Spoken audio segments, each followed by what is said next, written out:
सुई और पानी की कथा है। तमिल कवि तिरुवल्लुवर की स्त्री का नाम वासुकी था। वह बड़ी ही पतिव्रता थी। विवाह के दिन ही तिरुवल्लुवर ने खाना परोसते समय उससे कहा, मेरे खाना खाते समय नित्य एक कटोरे में पानी और एक सुई सामने रख दिया करो। वासुकी ने जीवन पर्यंत पति की इस आज्ञा का पालन किया। जीवन के अंतिम क्षणों में वासुकी ने तिरुवल्लुवर से कहा, एक बात पूछनी है। विवाह के दिन आपने भोजन करते समय नित्य एक कटोरा पानी और एक सुई रखने को कहा था। मैंने आपसे प्रयोजन पूछे बिना ही वह कार्य प्रतिदिन किया, लेकिन यह जानने की मेरी इच्छा सदा रही कि आप ये दोनों चीज़ें क्यों मांगा करते थे। बता दें यदि तो शांति से मर सकूंगी। तिरुवल्लुवर ने स्नेहपूर्वक उत्तर दिया, सुई और पानी रखने को मैंने इसलिए कहा था कि खाना परोसते समय यदि तुमसे चावल के दाने गिर पड़ें तो उन्हें सुई से उठाकर पानी से धोकर खा सकूं, किंतु तुम इतनी कुशल थीं कि तुमने कोई दाना नहीं गिराया। एक दिन भी सुई और पानी उपयोग करने का मुझे अवसर ही नहीं दिया। तो कपिल ननकानी कह रहे हैं कि ये सुई और पानी रखने का कृत्य क्या दृष्टिकोण बताता है। सीमा फुटेला जी पूछ रही हैं कि प्रणाम आचार्य जी, सुई और पानी रखने मंगवाने का जितना कारण बताया गया है उतना ही है या कुछ और भी अर्थ है, कृपया समझाएं। ध्यान और प्रेम की बात है। कपिल, सीमा, आप दोनों सुने।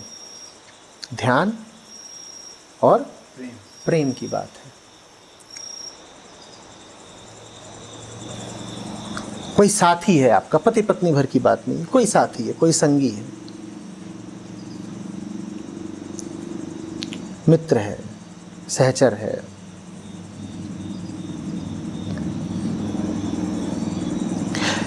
कैसे परोसते हैं आप उसको खाना, ये इंगित करता है कि कैसे आप उसको कुछ भी दे रहे हैं, परोस रहे हैं। भोजन भर परोसने की बात नहीं है। और साथियों में आदान प्रदान तो चलता ही रहता है ना। तिरुवल्लुवर ने प्रयोग किया था, एक प्रयोग था प्रेम की परख का। पत्नी कैसे परोसती है मुझे खाना, और प्रयोग था अपने ध्यान का। कहीं पत्नी के मोह में और पेट की भूख में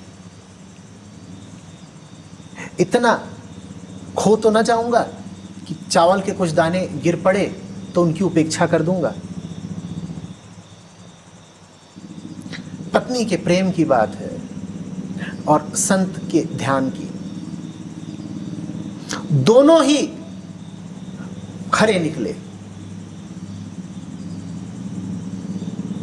दोनों ही खरे निकले। और पत्नी का प्रेम ऐसा खरा निकला कि संत के ध्यान की परीक्षा का तो अवसर ही नहीं आया।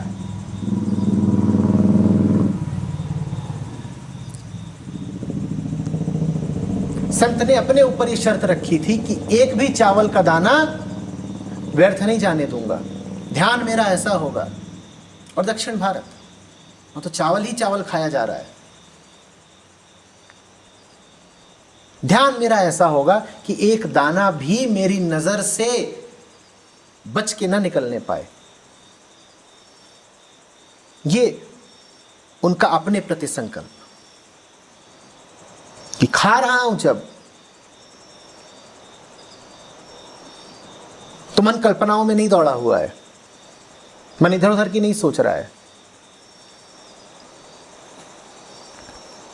खा रहा हूं जब, तब भोजन के प्रति उपस्थित हूं मैं।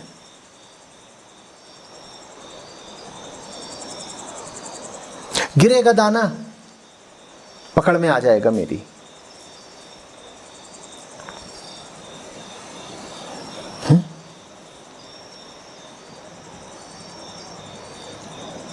खेल हैं संतों के। बड़े लोग कभी कभी अपने ही विरुद्ध खेल खेल लिया करते हैं, अपनी ही परख कर लिया करते हैं।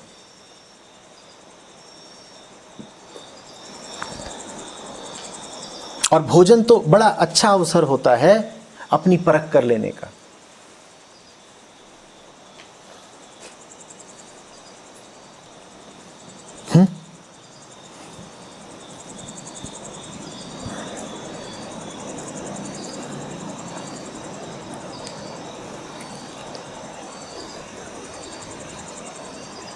कहानी कहती है कि एक बार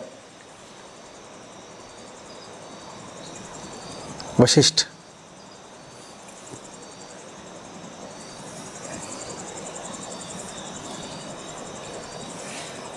राम सीता के महल पधारे। सीता जी को पता चला था कि आ रहे हैं, पूजनीय हैं। उन्होंने बड़े मनोयोग से न जाने कितने व्यंजन तैयार किए। ऋषि आए और ऋषि के सामने 56 तरीके के अलग अलग व्यंजन रखे गए। पति के गुरु थे, सीता ने कोई कसर नहीं छोड़ी थी।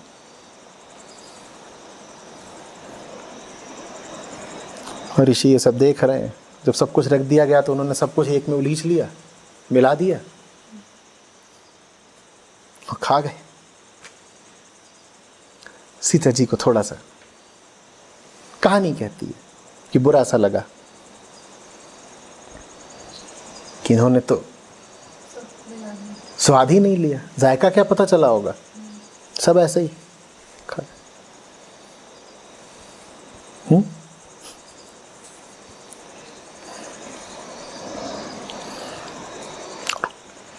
50 तरीके के व्यंजन थे, सब मिला दिए। जब भोजन इत्यादि हो गया तो सीता जी ने कहा कि थोड़ा सा स्वाद तो ले लेते, थोड़ा मैं जान जाती कि बनाया कैसा मैंने। तो बोले नहीं, बढ़िया बनाया था, बस उड़द वाली दाल में नमक थोड़ा कम था।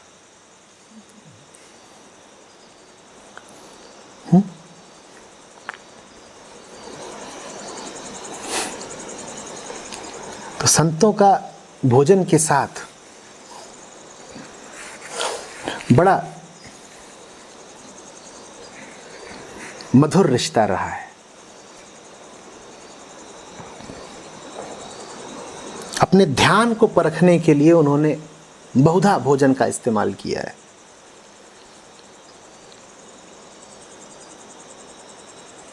क्योंकि एक बार बात स्वाद की आती है कि आम आदमी का ध्यान बिल्कुल हिरा जाता है।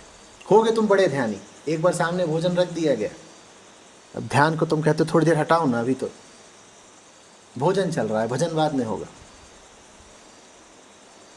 संत वो जो भोजन के समय भी उतना ही सतर्क, उतना ही ध्यानस्थ रहे।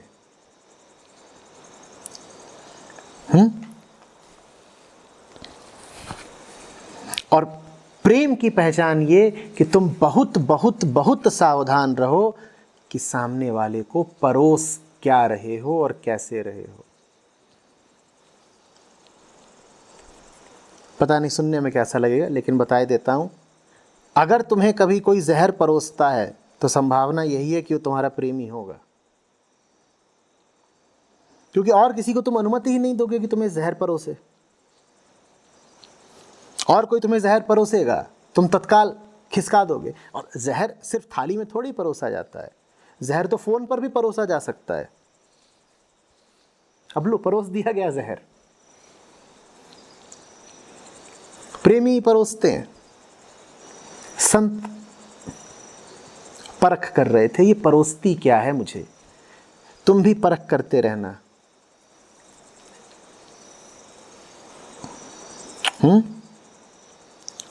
ये भी देखते रहना कि दूसरा तुम्हें क्या दे रहा है, और उससे ज्यादा तुम सावधान रहना कि तुम दूसरे को क्या दे रहे हो। क्योंकि प्रेम में तुम दूसरे पर विश्वास कर ले जाते हो,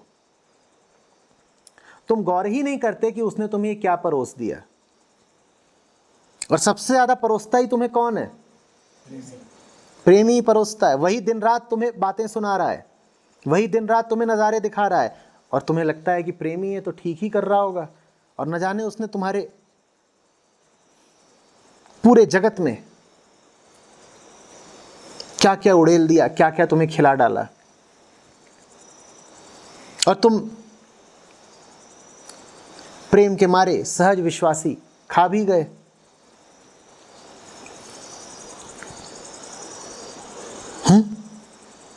तुम्हारा जितना कलुष होता है, जितनी तुम्हारी शिकायतें होती हैं, ये करने के लिए बताओ तुम किसको पकड़ते हो? किसको पकड़ते हो? प्रेमी को। दुनिया को लेकर के जितना तुम्हारा विष होता है, उसका वमन तुम प्रेमी के ही ऊपर करते हो। और तर्क तुम्हारा ये होता है, और किससे कहेंगे? अपनों से ही तो ये बातें कही जाती हैं। कोई तुम्हारा अपना हो गया है तो उस पर मल त्याग करोगे? लेकिन यही तो आशिकी की पहचान है। तुम अगर हमारे हो तो हम तुम्हारे कान में मूतेंगे और सर पे हगेंगे। क्यों जनाब?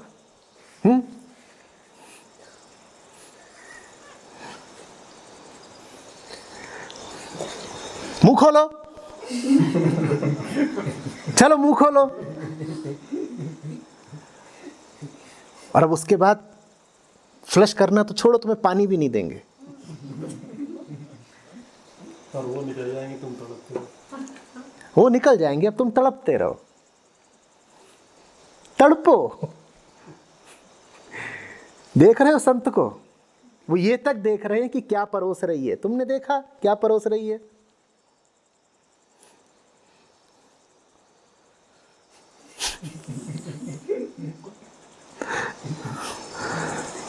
वो कह रहे हैं एक दाना नहीं गिरना चाहिए। यहां खेल ही नादाना का है।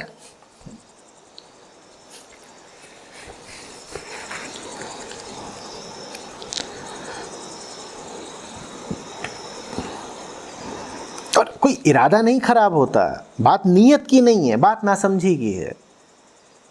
तुम अपनेपन में जहर पिला देते हो। अभी कहा ना हमने, तुम कहते हो ये बात अगर अपनों से नहीं कहेंगे तो किससे कहेंगे? तुम ये भूल जाते हो कि ये तुम क्या कर रहे हो। तुमने अपने पन के नाम पर ये क्या कर डाला।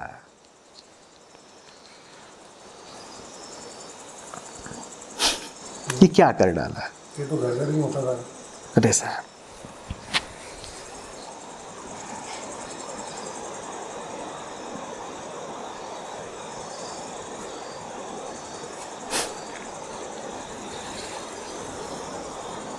मैं आमतौर पे अपने परिवार का उदाहरण इत्यादि देता नहीं हूं, पर इस मौके पर कुछ याद आ रहा है इसलिए बता ही देता हूं।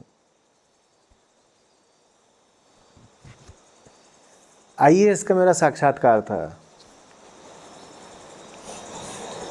और मेरे माँ बाप मेरे ननिहाल को जा रहे थे।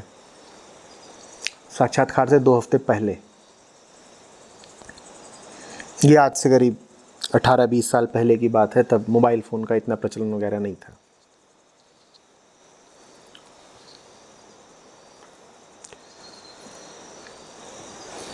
उनका एक्सीडेंट हुआ, गंभीर सड़क दुर्घटना। जिस गाड़ी में जा रहे थे पूरी नष्ट हो गई। ड्राइवर की टांग काटनी पड़ी और माता पिता मेरे दोनों मेरे ननिहाल रीवा में अस्पताल में दाखिल रहे और दोनों को काफ़ी चोटें आई थी। पिताजी का तो पूरा चेहरा ही विकृत हो गया था। माँ का हाथ भी टूट गया था, उठता भी नहीं था, नसें टूट गई थी सब। मुझे 2 हफ्ते तक खबर नहीं दी गई, परोसा ही नहीं गया ये समाचार, मुझे बताया ही नहीं गया। उन्होंने कहा हम क्यों बताएं, हमारे बताने से उसको क्या लाभ होगा। और यही प्रेमी की पहचान है। वो पहले ये पूछता है कि मैं जो कुछ बताने जा रहा हूं वो बताने से क्या सुनने वाले का लाभ है। अगर सुनने वाले का लाभ नहीं है तो मैं उसे क्यों बता रहा हूं। उन्हें पता था कि अगर वो मुझे बताएंगे तो मेरा लाभ नहीं होगा। हो सकता है कि मैं साक्षात्कार के लिए सही मानसिक स्थिति में ना रह जाऊं, हो सकता है कि मैं गाड़ी पकड़ के उनको देखने के लिए पहुंच जाऊं। वो ये सब नहीं चाहते थे, उन्होंने खबर ही मुझ तक नहीं आने दी।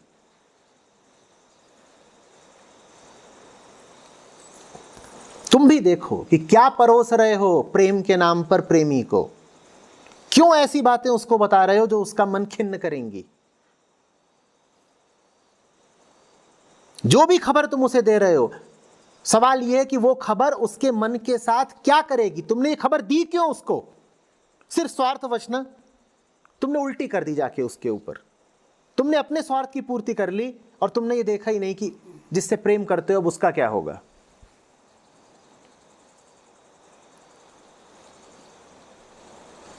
प्रेम में बड़ा विवेक आ जाता है।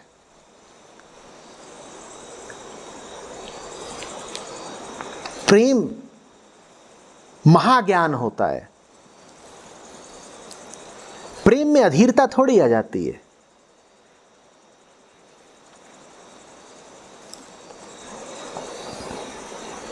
प्रेम ऐसा थोड़ी होता है कि न जाना न समझा और कोई भी कांड कर डाला, कुछ भी कहीं बोल आए। क्यों? क्योंकि हम और तुम तो प्रेमी हैं, तो हम तुमसे कुछ भी बोल सकते हैं, तुम्हारे साथ कुछ भी कर सकते हैं। और इसीलिए मैं कहता हूं कि तुम्हारा जितना नाश बाहर वाले दूसरे नहीं करते, उससे ज्यादा नाश तुम्हारे ये तथाकथित प्रेमी कर देते हैं।